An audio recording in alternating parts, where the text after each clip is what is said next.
People who've been overweight in their childhood, most often when they grow up, always say, and especially this is something that even Karan has told me, and I've even heard Sonam say, that they never really forget that they were overweight. Yeah. In their heads, they are always overweight.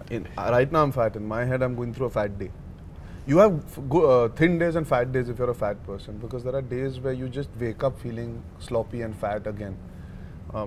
It's a disease, yeah. As in, it can really torture you. There are days where you, like you go out for dinner and you have a good time. The next morning you wake up, then that guilt eats into you. That, oh God, you put on some 7-8 kilos because of that dinner.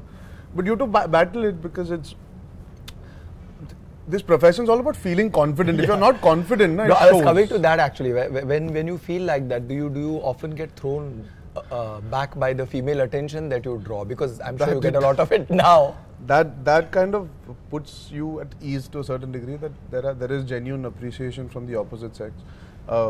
It's very overwhelming, honestly. Now I'm a little more used to it. In the beginning, because Aditya Chopra told me when I went to meet him for the first time, he very categorically explained this to me. He said, "Listen, you're not a good-looking guy." So when to say that. Yeah, so that kind of just put it into perspective. The person who's spending 10-12 crores on me doesn't think I'm good-looking only. He said, "You're never going to be the boy next door. I don't expect women to be swooning and falling all over you. You're not that.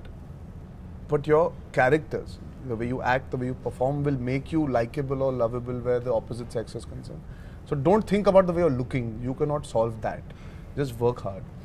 So since then I've been conditioned not to be bothered about the way I'm looking, and I thought I'll have to work very hard. See, Aditya Chopra telling you that means he's made the romantic films. He's made these romantic heroes come alive, like Shah Rukh Khan or a Ranbir or whoever's done a typical Yash Raj film.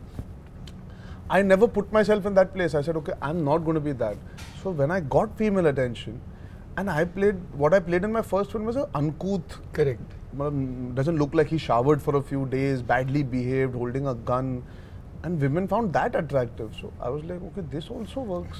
So then it took me some time to get used to it. But I will not deny it. I love the attention.